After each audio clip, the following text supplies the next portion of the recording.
ഭാഗ്യവതിയായ വിശുദ്ധ കന്യാമറിയത്തെ പറ്റിയാണ് ഇന്ന് നാം ചിന്തിക്കാൻ പോകുന്നത്. കഷ്ടതകളാകുന്ന കത്തി കൊണ്ട് കുത്തുകൊണ്ട വിശുദ്ധ കന്യാമറിയത്തെ പറ്റി 5-ാം ദുബ്ദേനിൽ ഇങ്ങനെയാണ് ചേർത്തിരിക്കുന്നത്. മറിയാം സംശയം കൂടാതെ ദൈവമാതാവെന്ന് എല്ലായ്പ്പോഴും പ്രസംഗിച്ചവനുമായ നമ്മുടെ മാർ സേവറിയോസ് എന്ന് ചേർത്തിരിക്കുകയാണ്. നമുക്കറിയാം, മോശ ദർശിച്ച മുൾപ്പടർപ്പ് കന്യാമറിയത്തെയാണ് സൂചിപ്പിക്കുന്നത്. മുൾമരമെരിയാതെരുതി തന്നടുവിൽ കണ്ടതുപോൽ ചിന്മയനാം മറിയാമിൽ വസിച്ചു ശരീരം പൂണ്ടു. അതിനാൽ ഭംഗവുമാ കന്യാ വ്രതമുദ്രയ്ക്കുണ്ടായില്ല. എന്താണ് അവിടെ നമുക്ക് പഠിക്കാനായിട്ട് സാധിക്കുന്നത്? മോശ ദർശിച്ച ആ മുൾപ്പടർപ്പ്, കത്തിക്കൊണ്ടിരിക്കുന്ന മുൾപ്പടർപ്പ്, കത്തി അമരാതെ നിൽക്കുന്ന കാഴ്ച. കാരണം ദഹിപ്പിക്കുന്ന അഗ്നിയാ സർവശക്തനായ ദൈവം. ആ ദൈവം, വചനമായ ദൈവം കന്യാമറിയത്തിൽ ആ മൺകൂടാരത്തിലേക്ക് ഇറങ്ങി വന്നപ്പോൾ കത്തി അമരാതെ ആ മൺകൂടാരം വിശുദ്ധിയിൽ, ദൈവഭക്തി കൃപയിൽ നിലനിൽക്കുന്ന ആ വലിയ കാഴ്ചയാണ് നമുക്ക് പുറപ്പാട് പുസ്തകം 3-ാം അധ്യായത്തിലൂടെ കാണാനായിട്ട് സാധിക്കുന്നത്. മോശ ചമച്ച സാക്ഷ്യ പെട്ടകവും സാക്ഷ്യപ്പെട്ടകത്തിൽ നിക്ഷേപിച്ച മന്ന നിക്ഷേപിച്ച പെട്ടിയും മന്ന ക്രിസ്തുവിനെ സൂചിപ്പിക്കുന്നു എന്ന് നമുക്ക് ഗ്രഹിക്കാനായിട്ട് സാധിക്കുന്നു.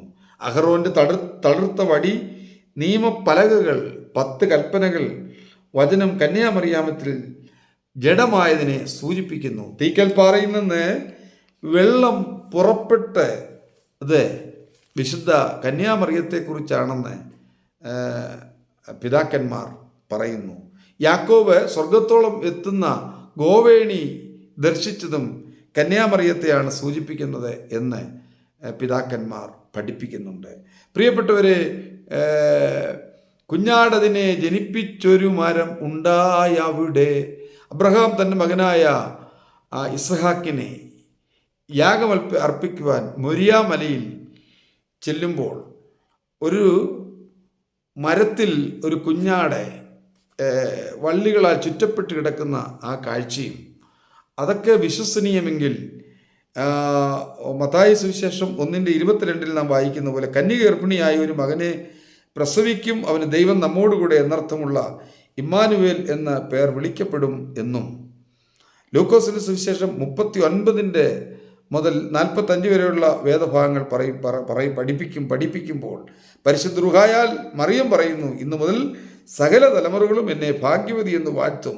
പ്രിയപ്പെട്ടവരെ, വചനം പ്രമാണിക്കുന്നവർ ഭാഗ്യവാന്മാരാണ്. നമുക്കറിയാം, മർക്കോസിൻ്റെ മാളികയിൽ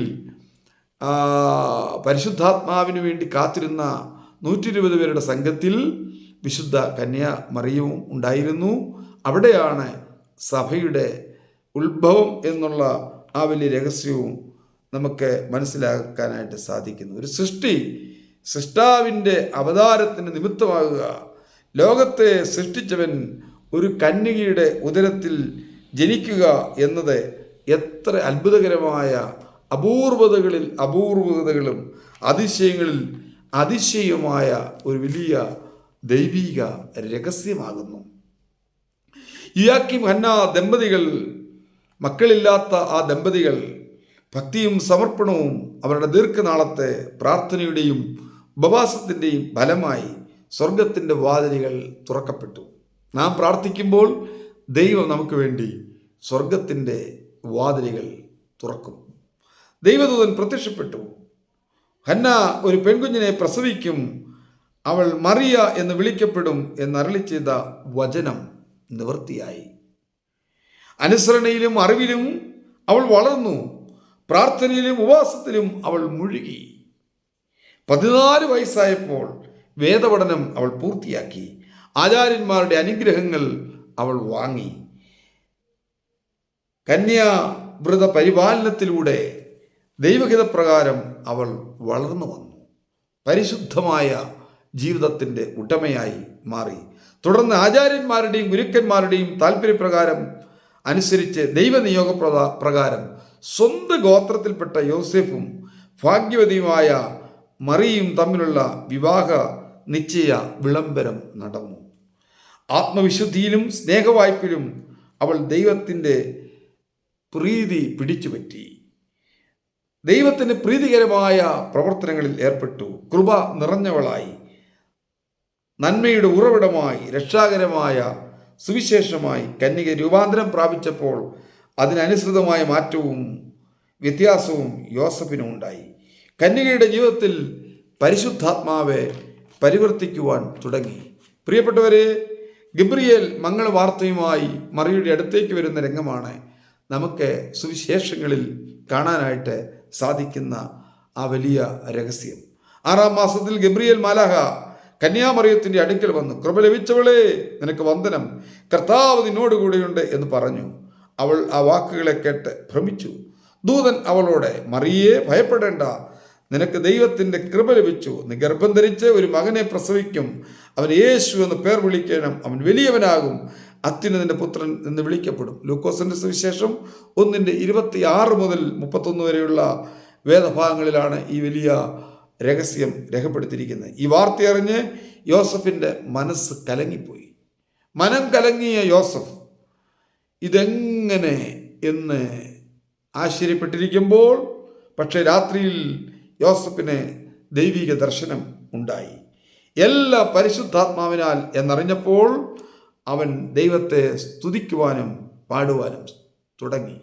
ലൂക്കോസിന്റെ സുവിശേഷത്തിൽ മറ്റൊരു രംഗം 1:39 മുതൽ 45 വരെയുള്ള വേദഭാഗത്തിൽ നമുക്ക് മറിയയും എലിസബത്തും കണ്ടുമുട്ടുന്ന അതിമനോഹര രംഗമാണ് നമുക്ക് കാണാനായിട്ട് സാധിക്കുന്നത്. 2 അച്ഛന്മാർ, 2 മെത്രാപ്പോലിത്തന്മാർ, 2 ഉപദേശിമാർ, 2 സുവിശേഷകർ കണ്ടുമുട്ടുമ്പോൾ എങ്ങനെയായിരിക്കണം, എങ്ങനെയാവണം എന്നതിൻ്റെ ഒരു മകുടോദാഹരണമാണ് ഇവിടെ കാണാനായിട്ട് സാധിക്കുന്നത്. മറിയത്തിൻ്റെ വന്ദനസ്വരം എലിസബത്ത് കേട്ടപ്പോൾ അവളുടെ ഗർഭത്തിൽ വെള്ള തുള്ളി. എലിസബത്ത് പരിശുദ്ധാത്മാവ് നിറഞ്ഞവളാ ഉച്ചത്തിൽ വിളിച്ചു പറഞ്ഞത്. 42-ാം വാക്യത്തിൽ ഇങ്ങനെയാണ് എഴുതിയിരിക്കുന്നത്, സ്ത്രീകളിൽ നീ അനുഗ്രഹിക്കപ്പെട്ടവൾ, എൻ്റെ കർത്താവിൻ്റെ മാതാവേ, എൻ്റെ അടുക്കൽ വരുന്ന മാന്യത, ഭാഗ്യം, ആ ഭാഗ്യ പദവി എനിക്ക് എവിടെ നിന്ന് ലഭിച്ചു, എങ്ങനെ ഉണ്ടായി? നിന്റെ വന്ദനസ്വരം എൻ്റെ ചെവിയിൽ വീണപ്പോൾ പിള്ള എൻ്റെ ഗർഭത്തിൽ ആനന്ദം കൊണ്ട് തുള്ളി. പ്രിയപ്പെട്ടവരെ, 2 പേർ തമ്മിൽ കാണുമ്പോൾ എന്തൊരു സന്തോഷം! കീരിയും പാമ്പും പോലല്ല, വൈരാഗ്യത്തോടെയല്ല കാണുന്നത്. അവർ തമ്മിൽ കാണുമ്പോൾ എത്രയോ സ്നേഹത്തിൻ്റെയും ഐക്യത്തിൻ്റെയും യോജിപ്പിൻ്റെയും പരിശുദ്ധാത്മാവ അരൂപിയുടെയും ഇടപെടലുകൾ കാണാനായിട്ട് സാധിക്കുന്നു. കർത്താവ് തന്നോട് അരുളി ചെയ്തതിനെ നിവൃത്തിയാകും എന്ന് വിശ്വസിച്ചവൾ ഭാഗ്യവതി എന്ന് പറയുകയാണ്. എലിസബത്ത് എൻ്റെ കൂടെ മറിയ അതിനുശേഷം ചർച്ചക്കാരിയായ എലിസബത്തിൻ്റെ കൂടെ 3 മാസം താമസിച്ചതിന് ശേഷമാണ് മറിയം തൻ്റെ ഭവനത്തിലേക്ക് പോകുന്നത്. മറ്റൊരു വളരെ അത്ഭുതകരമായൊരു രംഗം കന്യാമറിയത്തിൻ്റെയും യേശുവിൻ്റെയും ജീവിതത്തിൽ നിന്ന് നമുക്ക് ദർശിക്കാനായിട്ട് സാധിക്കും. എന്താണെന്നറിയാമോ? കാനായിലെ വീട്ടിൽ നടന്ന അത്ഭുതമാണ്. കാനായിലെ വീട്ടിൽ യേശു തൻ്റെ മഹത്വം വെളിപ്പെടുത്തേണ്ടതിനായി ആദ്യം പ്രവർത്തിച്ച ഒരത്ഭുതമായിരുന്നു പച്ചവെള്ളത്തെ മേൽത്തരം വീഞ്ഞാക്കിയ ആ മനോഹര രംഗം. നിറവും ഗുണവും രുചിയുമില്ലാത്ത വെറും പച്ചവെള്ളത്തെ യേശു തൻ്റെ ദിവ്യ സാന്നിധ്യം കൊണ്ട് മേൽത്തരം വീഞ്ഞാക്കി മാറ്റുകയാണ്.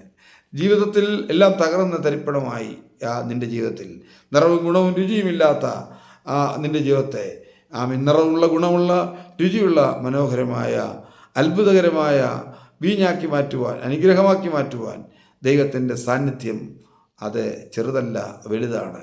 ആ വീട്ടിൽ വലിയ നാണക്കേടുണ്ടാകേണ്ട ഒരു വലിയ പ്രതിസന്ധി നേരിട്ടു. അവിടുത്തെ വീഞ്ഞ്, കല്യാണ വീട്ടിൽ വീഞ്ഞ് തീർന്നു പോയി. എന്നാൽ അവിടെയും കന്യാമറിയത്തിൻ്റെ ഇടപെടലുകൾ നമുക്ക് ദർശിപ്പാനായിട്ട് സാധിക്കുന്നുണ്ട്.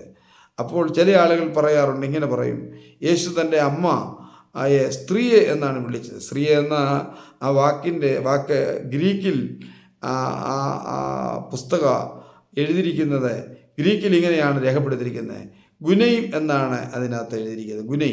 ഗുനൈം എന്ന വാക്കിൻ്റെ അർത്ഥം സാമിനി എന്നാണ്.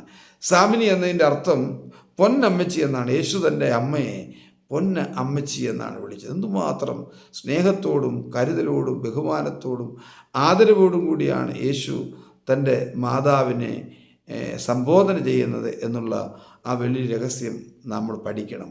മക്കളെ അമ്മമാരോടുള്ള കരുതൽ വലുതായി വലിയ ബഹുമാനം കൊടുക്കണം. നിനക്ക് ദീർഘായുസ്സുണ്ടാകാൻ വേദോത്സവം എന്താ പറയുന്നത്? നിൻ്റെ പിതാവിനെയും മാതാവിനെയും ബഹുമാനിക്കുക എന്നുള്ള വാഗ്ദാനങ്ങളോടുകൂടിയ ആ കൽപ്പന നമ്മൾ അനുസരിക്കണം പ്രിയപ്പെട്ടവരെ.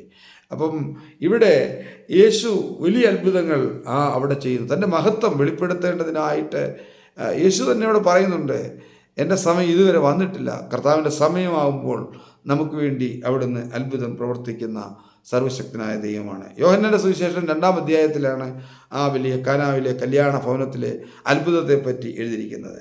പിന്നെ സഹനത്തിൻ്റെ പാതയിലൂടെ കന്യാമറിയം നടന്നു നീങ്ങുന്ന രംഗം എത്രയോ മനോഹരമാണ്.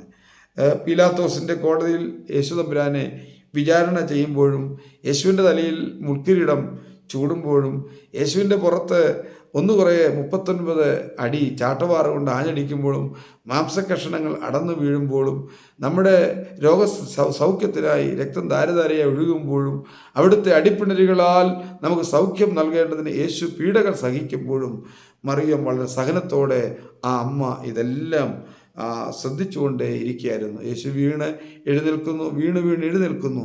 ആ സന്ദർഭത്തിലൊക്കെ ക്രൂശിൽ തൻ്റെ കൈകളും കാലുകളും തുളയ്ക്കപ്പെടുമ്പോഴും പടയാളികൾ തന്നെ കുന്തം കൊണ്ട് കുത്തി ലോകത്തിൻ്റെ പാപത്തിൻ്റെ മോചനമായ രക്തവും വെള്ളവും ഒഴുകുമ്പോഴും വേദനയോടെ അമ്മ ഇതെല്ലാം ദർശിക്കുകയായിരുന്നു.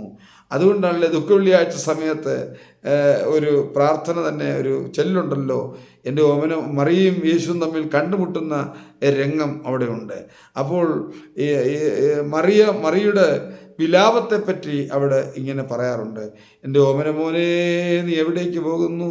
നിന്നെ ആര് കൂട്ടിക്കൊണ്ടുപോകുന്നു? ഈ ദുഷ്ടന്മാരുടെ കൈകളിൽ നീ അകപ്പെട്ടതെങ്ങനെയെന്ന് മറിയ വിലപിക്കുന്ന രംഗം ദുഃഖ വെള്ളിയാഴ്ച ദിവസങ്ങളിൽ സാധാരണ പറയാറുണ്ട്, ചെല്ലാറുണ്ട്. പ്രിയപ്പെട്ടവരെ, യേശു തമ്പുരാൻ ആ ക്രൂശിൻ ചുവട്ടിൽ വെച്ചൊരു വലിയ ദൗത്യം ഏൽപ്പിക്കുന്നത്, യോഹന്നാനെ ഒരു ദൗത്യം ഏൽപ്പിക്കുന്നു. അമ്മയുടെ ചില കാര്യങ്ങൾ പറയുന്ന രംഗവും നമുക്ക് കാണാനായിട്ട് സാധിക്കുന്നു. യോഹന്നാന്റെ സുവിശേഷം 19-ാം അധ്യായം 25 മുതൽ 27 വരെയുള്ള വാക്യങ്ങളിലാണ് ആ വലിയ രഹസ്യം നമുക്ക് ദർശിപ്പാനായിട്ട് സാധിക്കുന്നത്. സ്ത്രീയെ യോഹന്നാനെ അമ്മയും തമ്മിൽ അടുത്ത് നിൽക്കുമ്പോൾ പറയുകയാണ്, സ്ത്രീയെ ഇതാ നിൻ്റെ മകൻ എന്ന് അമ്മയോട് മറിയത്തോടെ യേശു പറയുകയാണ്. പിന്നെ ശിഷ്യനോട് ഇതാ നിൻ്റെ അമ്മ എന്ന് പറഞ്ഞ് പരസ്പരം പരമേൽപ്പിക്കുന്ന രംഗം, കരുതുന്ന രംഗം, ക്രൂശിൻ്റെ ചുവട്ടിൽ വെച്ചും തൻ്റെ മാതാവിനെ കരുതുന്ന ആ വലിയ സ്നേഹം എത്രയോ അനുകരണീയമാണ്, എത്രയോ ആകർഷണീയമാണ്, എത്രമാത്രം നാം പിന്തുടരേണ്ടതാണ്. ആ നാഴിക മുതൽ ആ ശിഷ്യൻ അവളെ തൻ്റെ വീട്ടിൽ കൈക്കൊണ്ടു എന്നാണ് യോഹന്നാൻ്റെ വീട്ടിൽ പിന്നീട് മറിയം പാർത്ത വലിയ ചരിത്രമാണ് നമുക്ക് കാണാനായിട്ട് സാധിക്കുന്നത്.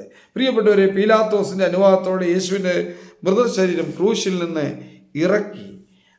ആ സന്ദർഭത്തിൽ ആ അമ്മ ഇതെല്ലാം വേദനയോടെ കാണുകയാണ്. ആ അമ്മ മടിയിൽ യേശു തമ്പുരാനെ കിടത്തി തലോടിയെന്നും പിതാക്കന്മാർ പഠിപ്പിക്കുന്നുണ്ട്.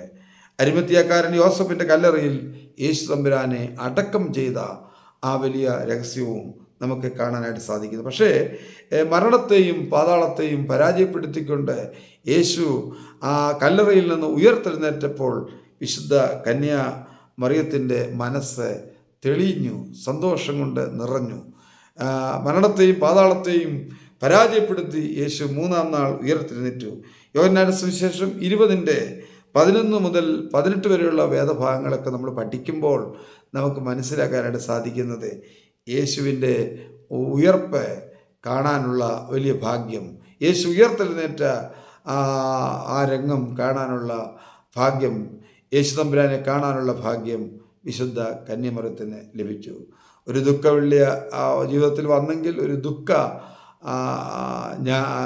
ദിവസം ജീവിതത്തിൽ വന്നെങ്കിൽ, ഒരാനന്ദ ദിവസം ജീവിതത്തിൽ യാഥാർത്ഥ്യമായി. എൻ്റെ പ്രിയപ്പെട്ടവരെ, നമുക്കും ഈ കൃപ ലഭിക്കേണ്ടതിനായിട്ട് നമുക്ക് പ്രാർത്ഥിക്കാം. എൻ്റെ ദൈവമേ, നിൻ്റെ കൃപ എനിക്ക് തരണമേ, നിൻ്റെ കൃപയാൽ എന്നെ നടത്തണമേ എന്ന് നമുക്ക് പ്രാർത്ഥിക്കാം. മറിയയ്ക്ക് ലഭിച്ചതുപോലുള്ള ദൈവകൃപ നമുക്ക് ലഭിക്കേണ്ടത്, എൻ്റെ കൃപ നിനക്ക് മതി എന്ന പൗലോസ് ശ്ലീഹായോട് ദൈവം പറഞ്ഞതുപോലെ ആ കൃപ പ്രാപിപ്പാൻ നമുക്ക് ഉത്സാഹിക്കാം. അതിനായി ദൈവം നമ്മെ സഹായിക്കും.